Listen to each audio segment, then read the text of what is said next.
Morning students, lesson हमारा चल रहा है, नवा कंप्लीट हो गया था और लेसन नंबर 10 आप सभी जो वीडियो देख रहे हैं उसमें आप देखें कि नीचे डिस्क्रिप्शन में आपको चैप्टर जितने भी 9 चैप्टर कंप्लीट हो गए हैं उन सभी के वीडियो के लिंक दिए गए हैं और वहां से जाके जो भी वीडियो है, जो भी चैप्टर आप देखना चाहें देख सकते हैं। ठीक है, तो लिंक पे क्लिक करें, सीधा वीडियो आपकी ओपन हो जाएगी। 10वें चैप्टर की वीडियो आपको अगले जो वीडियोस हैं उनमें पार्ट 1 पार्ट 2 करके सब मिल जाएंगी। 10वें चैप्टर का नाम है मानव बस्तियां या मानव बस्ती।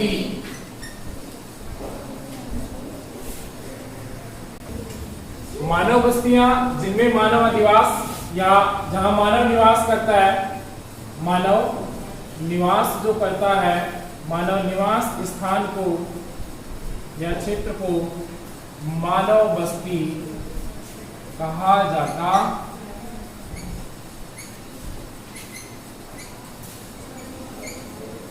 मानव अधिवास की बात करें तो मानव प्राचीन काल से हम देखें तो मानव जो है जंगलों में रहता था। कहाँ रहता था? जंगलों में रहता था। कंदमूल फल खा करके जंगलों में पेड़ के नीचे रह लिया या गुफाओं में कंदराओं में अपना निवास बनाता था। धीरे धीरे बुद्धि का विकास हुआ और मानव ने अपने स्थायी अस्थायी अधिवास बनाना शुरू कर दिया। पहले अस्थायी अधिवास बने थे, पहले अस्थायी अधिवास बने थे, अस्थायी, और फिर कृषि के स्थायीकरण के साथ साथ जो है स्थायी अधिवासों का मानव बस्तियों की बात करें तो सर्वप्रथम रूप से अस्थायी बस्तियां बसा कर रहने लगा, फिर स्थायी, क्योंकि किसी भी समाज की जो मूल इकाई होती है वो होती है मानव, और मानव 1 से 2, 2 से 4, और जब ये मानव समूह बनाकर रहने लगता है तो क्या हो जाता है, तब ये बन जाते हैं छोटे छोटे परिवार, और ये परिवार कहीं ना कहीं स्थायी और अस्थायी रूप से निवास करते हैं। ये परिवार कहीं ना कहीं स्थायी या अस्थायी रूप से क्या करते हैं, निवास करते हैं। जब व्यक्ति अपने घर स्थायी ना बनाकर कुछ दिनों के लिए कहीं निर्मित करता है, रहता है और फिर उस स्थान को छोड़कर दूसरे स्थान पर चला जाता है, उन अधिवासों को अस्थायी अधिवास कहते हैं या अस्थायी बस्तियां कहते हैं। जैसे बंजारे होते हैं, ठीक है, घूमते हुए बहुत सारे बंजारे हैं, रेवाड़ी है, गद्दी है, बुगिया, ऐसे बहुत सारी जनजातियां हैं जो अस्थायी निवास बनाती हैं। विश्व स्तर पर पढ़ेंगे तो बहुत सारी और भी जनजातियां हैं जो अस्थायी अधिवास बनाती हैं। स्थायी अधिवास का निर्माण जो है कृषि के साथ साथ हुआ। मनुष्य ने कृषि करना शुरू कर दिया। जब कृषि करना शुरू कर दिया तो कृषि एक जगह पर की जाती है। पहले स्थानांतरण कृषि होती थी, पहले स्थानांतरित कृषि होती थी, जिसे झूमिंग कृषि बोलते थे, स्थानांतरित कृषि बोलते थे। अब वो उसमें क्या 2-3 साल तो एक जगह रह करके खेत पर कृषि की जाती थी, फिर वो अनुपजाऊ हो जाता था, फिर उसे छोड़ करके, पीछे आप पढ़ चुके हो कृषि वाले चैप्टर में, उस स्थान को छोड़ करके दूसरे स्थान पर जाकर के वही प्रक्रिया अपनाई जाती थी, और इस प्रकार वहां से स्थान छोड़कर दूसरे स्थान पर चला जाता तो वो अस्थायी स्थिति हो जाती थी और वहां जाकर रहने लगता था। फिर वहां से छोड़कर फिर दूसरी जगह। ठीक है, पहले भोजन के लिए लोग बाग जो है या मानव जो है वो क्या होते थे, भटकते रहते थे। ठीक है, तो ये, और इसके अलावा जो इसमें वर्गीकरण देखा जाता है वो देखा जाता है ग्रामीण अधिवास वर्तमान में और नगरीय अधिवास। अब अधिवासों का जो स्वरूप निकल करके आया है वर्तमान में अस्थायी और स्थायी, और अस्थायी के बाद में तो ग्रामीण अधिवास और नगरीय अधिवास। ग्रामीण और नगरीय अधिवास, अधिवास यानी कि जहां मानव निवास करता है उन्हें अधिवास कहा जाता है। क्या कहा जाता है? एक स्थान जो साधारणतः स्थायी रूप से बसा हुआ हो उसे क्या कहेंगे? वह स्थान जहां पर मानव का निवास स्थान जो साधारण रूप से स्थायी रूप से बसा हुआ उसे मानव बस्तियां कहा जाता है। ठीक है, ये बता ही दिया। बस्तियों का वर्गीकरण जो है 2 भागों में किया गया है, ग्रामीण और नगरीय। सीधा सा शब्दों में हम कहें, ग्रामीण शब्द आप सभी जानते हैं, हम में से बहुत से बच्चे या हम में से बहुत से जो लोग हैं वो ग्रामीण अंचल या ग्रामीण प्रदेश से निवास या ग्रामीण क्षेत्रों में निवास करते हैं, ग्रामीण क्षेत्रों से जुड़े हुए हैं। तो ग्रामीण और नगरीय क्षेत्रों का पता लगाना है तो आप वहां सबसे पहले उनके अधिवास का स्ट्रक्चर जो है यानी घरों की जो संरचना है वो देखेंगे तो आपको पता लग जाएगा ये ग्रामीण क्षेत्र है और ये नगरीय क्षेत्र है। फिर आप वहां की औद्योगिक क्रियाकलाप जो है, औद्योगिक बोल गया मैं, क्रियाकलाप जो है वो भी आप देखेंगे। तो देखो ग्रामीण क्षेत्र है, ग्रामीण क्षेत्र में अधिवास कैसे होंगे? कच्चे होंगे, अधिकतर कच्चे होंगे। ठीक है, रोजगार किस प्रकार का होगा? प्राथमिक क्रियाकलाप ज्यादा होंगे। गाय भैंस पालना, पशुपालन करना, मछली पालना, आखेट करना, कृषि करना, खनन करना, प्राथमिक क्रियाकलाप ग्रामीण अधिवासों में ज्यादा होते हैं। शिक्षा का स्तर भी नीचा होगा, सड़क परिवहन आदि सुविधाएं कम होंगी। नगरीय अधिवास, नगरीय अधिवास जो होते हैं इनमें क्या होता है? इनमें अधिवास यानी कि मकान जो होते हैं वो कैसे हो जाते हैं? पक्के हो जाते हैं। व्यक्ति शिक्षित हो जाता है, रोजगार भी मिलता है। और यहाँ साथ ही साथ आप देखिए पक्के के मकानों के पक्के होने के साथ साथ यहाँ जो आर्थिक क्रियाएं जो होती हैं वो होती है द्वितीयक, तृतीयक, चतुर्थ और पंचम। यहाँ कलेक्टर थोड़ी बैठेगा गांव में, शहर में बैठता है। यहाँ प्रशासनिक अधिकारी थोड़ी बैठेंगे, यहाँ बैठते हैं। गांव तो एक छोटा स्तर, छोटी इकाई। तो नगरीय क्षेत्रों में आपके प्रशासनिक ढांचा जो है वो तैयार होता है और यहाँ रोजगार जो है वो कौन से? द्वितीयक, तृतीयक, चतुर्थ और पंचम क्रियाकलाप इसमें किए जाते हैं। यानी कि औद्योगिक क्रियाएं, सेवा सेक्टर और उच्च सेवाएं नगरीय क्षेत्रों से संबंधित होती हैं। तो ग्रामीण अधिवास, नगरीय अधिवास और कैसे होते हैं आप उनकी संरचना देख करके पहचान सकते हैं ग्रामीण अधिवास क्या है और नगरीय अधिवास क्या है। एक समय था जब लोग गांव में निवास करके मुख्य उद्यम कृषि करना और कृषि संबंधी गतिविधियों में ही रहना होता था। हमारे बुजुर्ग अभी भी देखें, हमारे बुजुर्ग क्या करते थे? गांव में खेती कर ली और खेती से अनाज उत्पन्न किया और वहीं पर छोटा मोटा भैंस पाल ली, दूध दही छाछ होगी, आराम से राबड़ी खाएंगे और मक्का वक्का उगा लिए, मक्का की रोटी, चने की रोटी। चना पहले ज्यादा हुआ करता था, तो आराम से खाओ पियो। और झोपड़ियां बनाने का काम था, कूड़े सरकंडे वाली छतें झोपड़ियां बनती थी तो कुछ लोग उसे बनाने का काम करते थे, कोई दूसरे खेत में काम करता था, कोई पशुपालन, ऐसे छोटे मोटे काम हुआ करते थे। अब ग्रामीण क्षेत्रों में अभी भी है लेकिन स्तर उनका क्या हो गया है? बढ़ गया। और नगरीय क्षेत्रों में तो आप जानते हैं किस प्रकार के काम होते हैं। इस ग्रामीण और नगरीकरण के साथ साथ एक शब्द और निकल के आया जिसे कहते हैं उपनगरीकरण। क्या कहते हैं? उपनगरीकरण। उपनगरीकरण क्या होता है? जो नगर होते हैं, जो मुख्य नगर होते हैं, उन मुख्य नगरों के समीपस्थ और नगरी जैसी सुविधाएं या नगर के समीपस्थ, मान लीजिए एक अलवर शहर है, अब इस अलवर या ऐसे मान लीजिए दिल्ली है, क्या है ये? दिल्ली। और दिल्ली मुख्य नगरीय क्षेत्र है और इसके समीपस्थ क्षेत्र में गुड़गांव बन गया है। और अब गुड़गांव, नई दिल्ली बना पहले, फिर नई दिल्ली से फिर गुड़गांव आ जाए, गुड़गांव से अब देखो नोएडा, उधर फरीदाबाद वगैरह कई हैं ये। और अभी हाल फिलहाल आपका गुड़गांव से लगता हुआ हमारा भिवाड़ी क्षेत्र, अलवर में भिवाड़ी क्षेत्र जो है वो जस्ट जैसे भिवाड़ी से जाएंगे तो फिर गुड़गांव जाएंगे आगे, तो भिवाड़ी इंडस्ट्री में डेवलप हो गया है। मल्टीप्लेक्स बिल्डिंग बन गई है, रोड, सड़कें, पानी, बिजली, सब सुविधाएं। ग्रामीण अंचल था, ग्रामीण क्षेत्र था, लेकिन नगर के समीपस्थ होने के कारण इसमें क्या हुआ? नगरीकरण के समीपस्थ होने के कारण और धीरे धीरे नगरीकरण के बढ़ाव के कारण इसमें क्या हुआ? उपनगरीकरण हुआ। क्या हुआ? उपनगरीकरण। मुख्य नगर के पास वाले क्षेत्रों में जब नगरीय सुविधाओं का विकास होने लगता है, नगरीय स्थिति होने लगती है, तो उस अवस्था को उपनगरीकरण कहा जाता है। क्या कहा जाता है? उपनगरीकरण कहा जाता है। उपनगरीकरण, जैसे नगर के पास में एक दूसरे नगर का उद्भव हो जाना क्या कहलाता है? उपनगरीकरण कहलाता है। क्या कहलाता है? उपनगरीकरण। इसमें एक ऐसी प्रवृत्ति है जिसमें मनुष्य शहर के घने बसे क्षेत्रों से हटकर रहन सहन की अच्छी गुणवत्ता की खोज में शहर के बाहर स्वच्छ भागों में जाकर खुले में रहकर बसने लगता है, जहां से प्रतिदिन हजारों व्यक्ति अपने घरों से कार्यस्थल पर आते हैं। जैसे मैंने कहा भिवाड़ी से गुड़गांव जाते हैं, गुड़गांव से दिल्ली जाते हैं लोग, और फिर वापस कहाँ जाते हैं? वही देखो नगरीय क्षेत्र में भीड़ भाड़ होगी, पोल्यूशन होगा, तो यहाँ समीपस्थ इस क्षेत्र में आ गए बसने के लिए, तो ये इसके समीपस्थ था, तो इसका भी डेवलप और इसका विकास हो गया। और कहाँ जाते हैं? फिर नगरों में। ठीक है,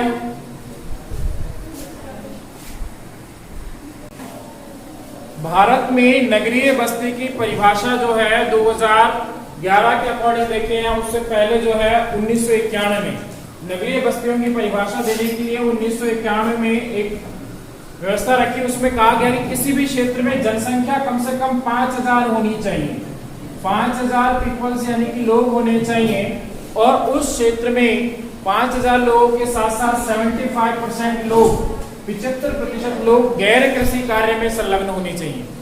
गैर कृषि कार्य का मतलब जो कृषि या आखेट पशुपालन ये सब ना करते हो, औद्योगिक द्वितीय तृतीय चतुर्थ और पंचम क्रियाओं में जुड़े हो। 75% ऐसी आबादी होनी चाहिए और उस क्षेत्र का जो जनसंख्या घनत्व है वो 400 व्यक्ति प्रति वर्ग किलोमीटर होना चाहिए, तब जाकर के उसे नगर की श्रेणी में रखा जाएगा। ये 1991 में नगरीकरण की परिभाषा को समझाते हुए ये बातें कही गई कि 5000 की जनसंख्या, 75% जनसंख्या गैर कृषि कार्य और 400 व्यक्ति प्रति वर्ग किलोमीटर जनसंख्या घनत्व होना चाहिए, तब जाकर के उसे नगरीय बस्तियां कहा जाएगा। अब इसमें देखें तो बस्तियों के प्रकार और प्रतिरूप की बात करें। अगला बस्तियों के प्रकार, अभी प्रकार ही बात कर रहे थे हम, लेकिन इसको और डीपली देखेंगे तो बस्तियों के प्रकार में से मुख्य 2 और फिर प्रतिरूप भी पढ़ेंगे। प्रकार भी पढ़े और इसमें एवं प्रतिरूप। अब देखो बस्तियों के प्रकार की बात हो रही है। बस्तियों के प्रकार में यहाँ 2 प्रकार दिए हैं, सहन बस्तियां और प्रकीर्ण बस्तियां। कितने हैं यहाँ पर? 2 है। तो सबसे पहले देखें सहन बस्तियां। सहन, सघन कह सकते हैं, सहन कह सकते हैं, सघन कह सकते हैं, ठीक है, गुच्छित भी कह सकते हैं। अब सहन बस्तियां होती है जिनमें क्या होता है, घर जो होते हैं वो पास पास होते हैं। क्या होते हैं? लोगों की संख्या ज्यादा होती है, घर जो होते हैं पास पास होते हैं, एक दूसरे से जो दीवारें हैं वो भिड़ी हुई या नजदीक सटी हुई होती हैं। सामाजिक प्रगाढ़ता जो होती है वो कम होती है इनमें, एक दूसरे यानी कि भीड़ ज्यादा हो जाती है, ठीक है। ऐसे लगते हैं गुच्छे से सहन, आसपास जैसे भीड़। आप सैटेलाइट से अभी कोई व्यू देखेंगे अपने इस एरिया का तो सारे घर एक दूसरे भिड़े भिड़े भिड़े से दिखेंगे। इस प्रकार की बस्तियां वह होती है जिसमें मकान एक दूसरे के समीप बनाए जाते हैं। इस तरह बस्तियों को नदी घाटियों के सारे उपजाऊ मैदानों में रहने वाले जो होते हैं वो मुख्य रूप से इस प्रकार के मैदान उत्तर के गंगा प्रदेश में, जैसे यूपी हुआ, दिल्ली हुआ, उस गंगा प्रदेश में या उत्तर के मैदानी क्षेत्र में सहन बस्तियों का निर्माण होता है। सीधे से शब्दों में याद रहे, सहन या सघन बस्तियां जहां पर घर जो है वो एक दूसरे से सटाकर या पास पास बनाए जाते हैं। दूसरी आती है प्रकीर्ण अधिवास। प्रकीर्ण अधिवास इसमें उल्टा हो जाएगा। यहाँ घर कैसे थे? नजदीक थे, और यहाँ घर कैसे जाएंगे? दूर दूर होंगे, छितरे हुए होंगे, बिखरे होंगे, ठीक है, ठीक है। शहरों में सहन बस्तियां आती है, ग्रामीण क्षेत्रों में खासकर देखें तो आजकल लोग गाँव में खेतों में अपने घर बना लेते हैं, किसी का यहाँ, किसी का वहां, किसी का वहां, तो चित्रा बिखरा फैला फैला सा हो जाता है। मुख्य गांव में तो घर समीप समीप होंगे, लेकिन उसके बाद फिर घरों की दूरी बढ़ जाती है। इसमें मकान दूर होते हैं, खेतों पे बने होते हैं, पूजा स्थल अथवा बाजार के समीप आपस में ये बांधे रखता है। अगला मैंने कहा ग्रामीण बस्तियां। अब आपने इसके प्रकार प्रतिरूप पढ़ा, उसके बाद जो आता है आपका ग्रामीण बस्तियां आता है। ग्रामीण को मैं पहले भी ऊपर ही आपको सबसे पहले समझा चुका हूँ कि ग्रामीण बस्तियां क्या होती हैं और आप कैसे पहचानेंगे। अंतर करना हो तो ग्रामीण बस्तियों को कैसे डिफाइन करेंगे, आप सभी बता सकते हैं कि ग्रामीण बस्तियां क्या होती हैं।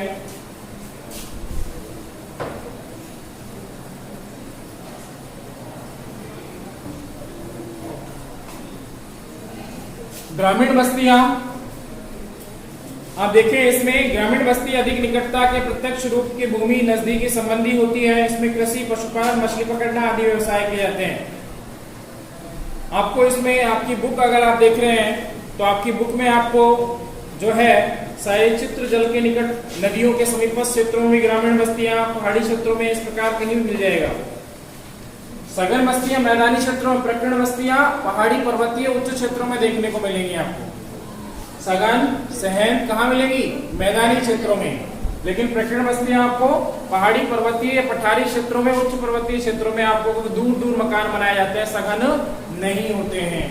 आगे जो आता है ग्रामीण बस्तियों को प्रभावित करने वाले कारक। इन ग्रामीण बस्तियों को सबसे पहले जो कारक प्रभावित करता है वो होता है जलापूर्ति या जलापूर्ति। आप सभी जानते हैं किसी भी अधिवास या लोगों के निवास के लिए, लोग व्यक्ति के लिए सबसे पहले मूल आवश्यकताएं होती हैं रोटी, कपड़ा और मकान। व्यक्ति की मूल आवश्यकताएं हैं रोटी, कपड़ा, मकान। अगर रोटी ना मिले तो मर जाएगा। तो सबसे पहली आवश्यकता इसलिए कहा गया रोटी, फिर कपड़ा और फिर मकान। लेकिन इससे पहले भी दो मूल आवश्यकताएं हैं। सबसे पहले ऑक्सीजन चाहिए, ऑक्सीजन नहीं मिली तो भगवान के पास यात्रा। ठीक है, तो पहली आवश्यकता ऑक्सीजन, शुद्ध वायु। दूसरी आवश्यकता होती है खाना खाए बगैर मनुष्य रह सकता है कुछ दिनों तक, लेकिन श्वास लिए बगैर नहीं रह सकता। तुम्हारी नाक ऐसे बंद करके पकड़ दे और 10-5 मिनट फैल जाएंगे। ठीक है, तो पहली आवश्यकता ऑक्सीजन, दूसरी यानी कि वायु, और दूसरी आवश्यकता जल, और फिर उसके बाद आता है रोटी, फिर आता है कपड़ा, और फिर आता है मकान। तो ये 5 मूल आवश्यकताएं हैं मनुष्य की। कितनी है? तो इसीलिए कह रहा हूं ऑक्सीजन की बहुत संकट हो गया था कोविड-19 में। ऑक्सीजन, पर्यावरण को दूषित ना करें। हम इतने लालची, इतने घटिया किस्म के इंसान होते जा रहे हैं कि पर्यावरण को प्रदूषित करते जा रहे हैं। तो सबसे पहली होती है आवश्यकता, जितनी भी नदी घाटी सभ्यताएं हैं वो कहां पनपी? जितनी भी सभ्यताओं का विकास हुआ वो नदी घाटियों में हुआ। कहां पर हुआ? सिंधु की बात कर लो, सिंधु की बात कर लो, मिस्र की बात कर लो, मेसोपोटामिया की बात कर लो, चीन की बात कर लो। ये सभी जो प्राचीन सभ्यताएं हैं वो कहां निवास करती थी? नदी घाटियों में। ठीक है, और इसी कारण क्योंकि सबसे पहले इसी से कृषि करेगा। घरेलू कार्यों में पानी की आवश्यकता बहुत ज्यादा होती है। तो पहला कारक है जो आपकी कृषि होता है। दूसरा कारक होता है भूमि। भाई देखो, कृषि करनी है उसके लिए पानी चाहिए, तो भूमि भी एक मुख्य कारण होती है। अगर उपजाऊ भूमि नहीं है, रेगिस्तान में छोड़ दिया जाए तो वहां कृषि होगी नहीं। क्या मिट्टी खाओगे? बूढ़ा खाओगे, या वहां उगने वाले कैक्टस या झाड़ियां, बकरियां मर जाओ, पत्तियां खा लो। ठीक है, नहीं खा पाओगे। भूमि, तो भूमि, उपजाऊ भूमि की आवश्यकता होती है। तो भूमि भी प्रभावित करती है, भूमि भी प्रभावित करती है। अगर आपके पास उपजाऊ भूमि या क्षेत्रों में आप निवास करेंगे, अगर ग्रामीण क्षेत्रों जहां पर उपजाऊ भूमि होगी वहां आप निवास करेंगे, अनुपजाऊ भूमि क्षेत्र में आप निवास नहीं करेंगे। तो दूसरा प्रभावित करने वाला कारक जो आता है वो आता है कौन सा? भूमि। ठीक है, भूमि, उच्च भूमि क्षेत्र की बात की गई है। मानव अधिवास, खासकर एक कृषि भूमि की बात करें और एक शब्द यहाँ जुड़ गया, उच्च भूमि शब्द दिया गया है।